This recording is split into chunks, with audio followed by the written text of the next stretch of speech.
Hello friends, welcome to my channel. तो चलिए देखते हैं आज हिस्ट्री से। तो चल रहा था धर्म सुधार आंदोलन, ठीक है। तो उसमें हमने देख लिया था यंग बंगाल आंदोलन तक। आज हम देखेंगे रामकृष्ण मिशन। तो जो हमारे चैनल पर नए हैं, चैनल को सब्सक्राइब जरूर कर ले ताकि आपको नोटिफिकेशन जो है मिलता रहे, ठीक है ना। तो आइए देखते हैं रामकृष्ण मिशन आखिर क्या है, ठीक है। तो रामकृष्ण परमहंस के शिष्य विवेकानंद द्वारा रामकृष्ण मिशन की स्थापना 1897 में कलकत्ता के समीप वारानगर में की गई थी, ठीक है। तो रामकृष्ण परमहंस के नाम पे विवेकानंद ने इसकी स्थापना की थी। स्वामी विवेकानंद के बचपन का नाम नरेंद्रनाथ दत्त था। रामकृष्ण मिशन की शिक्षाओं उपनिषदों एवं गीता के दर्शन, बुद्ध एवं यीशु के उपदेशों को आधार बनाकर विवेकानंद ने विश्व को मानव मूल्यों की शिक्षा दी थी। 1893 में अमेरिका के शिकागो शहर में आयोजित प्रथम विश्व धर्म सम्मेलन में स्वामी विवेकानंद ने भारत का नेतृत्व किया था। तो ये तो पूछा जाने वाला क्वेश्चन है, पूछा जाता भी है। बचपन का नाम भी कभी कभी पूछा जाता है अन्य एग्जामों में। इस सम्मेलन में जाने से पूर्व ही नरेंद्र दत्त का नाम बदलकर महाराजा खेतड़ी के सुझाव पर स्वामी विवेकानंद रख दिया गया था। तो जब इस सम्मेलन में वो गए जाने वाले थे तब उनका नाम चेंज किया गया था, ठीक है। चेंज करने वाला महाराजा खेतड़ी के सुझाव पे, ठीक है।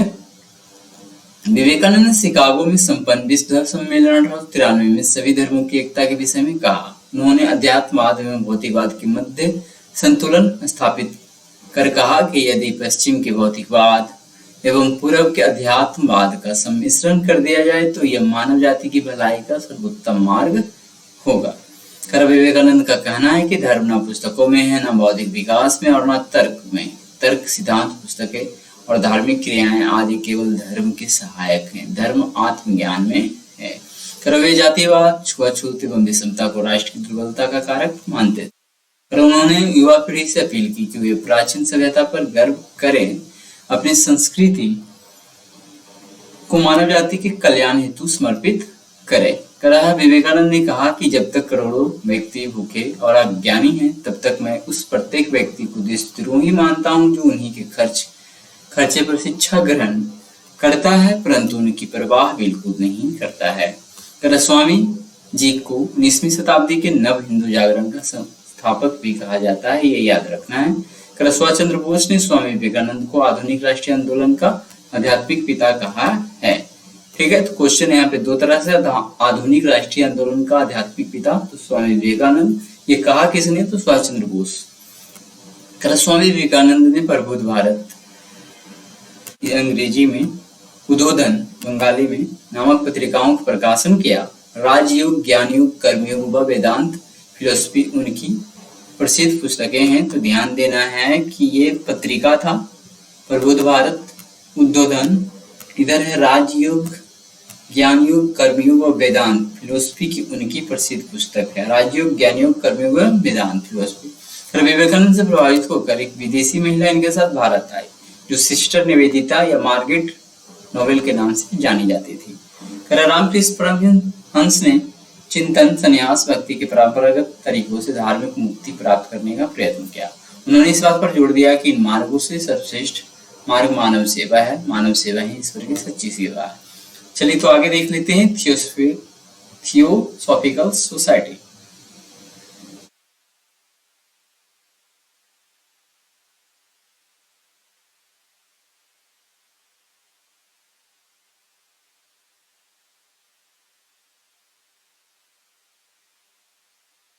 थियोसॉफिकल सोसाइटी हम यहाँ देखेंगे। थियोसॉफिकल सोसाइटी की स्थापना 1875 में न्यूयॉर्क में मैडम हेलेना पेट्रोवना ब्लावत्स्की तथा कर्नल हेनरी स्टर्ली आल्कट ने की थी। भारत में 1882 में थियोसॉफिकल सोसाइटी का अड्यार में अंतर्राष्ट्रीय कार्यालय खोला गया। 1889 में एनी बेसेंट इस सोसाइटी के इंग्लैंड में सदस्य बनी। ध्यान देना है कि 1882 में थियोसॉफिकल सोसाइटी अड्यार मद्रास चेन्नई में, ठीक है, अंतर्राष्ट्रीय कार्यालय खोला गया था। 1889 में एनी बेसेंट इस सोसाइटी की इंग्लैंड में सदस्य बनी थी। 1893 में भारत आई और सोसाइटी का कार्यभार अपने हाथ में ले ली। भारतीयों में राष्ट्रीय चेतना जागृत करने में इनका अद्भुत योगदान रहा था। थियोसॉफी यानी ब्रह्म विद्या, हिंदू धर्म के आध्यात्मिक दर्शन, उनके धर्म सिद्धांत तथा आत्मा के पुनर्जन्म सिद्धांत का समर्थन करती हैं। थियोसॉफिकल सोसाइटी का पुनर्जन्म व कर्म के सिद्धांत को मान्यता देती थी, ऐसा इसका मान्यता था। इस संस्थान ने बाल विवाह, जातिवाद का विरोध तथा विधवाओं की दशा सुधारने का प्रयास किया था। भारत में शिक्षा के क्षेत्र में विकास के लिए एनी बेसेंट ने 1898 में सेंट्रल हिंदू कॉलेज की स्थापना। तो ध्यान देना है कि एनी बेसेंट के नाम से क्वेश्चन आता है कि सेंट्रल हिंदू कॉलेज की स्थापना किसने की थी। फिर 1916 में मदन मोहन मालवीय जी के प्रयास से बनारस हिंदू विश्वविद्यालय, यही कॉलेज जो है बन जाता है। ठीक है, शुरू में सेंट्रल हिंदू कॉलेज रहता है, तो 1916 में मदन मोहन मालवीय जी के प्रयासों से ये क्या बन जाता है, बनारस हिंदू विश्वविद्यालय बन जाता है। एनी बेसेंट ने आयरलैंड की होम रूल के नमूने पर भारत में होम रूल लीग आंदोलन का नेतृत्व किया और 1917 में कांग्रेस की प्रथम महिला अध्यक्ष भी बनी।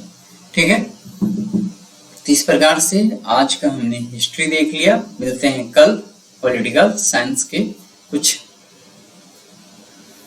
टॉपिक के साथ। ठीक है, तो आज भर के लिए इतना ही, धन्यवाद।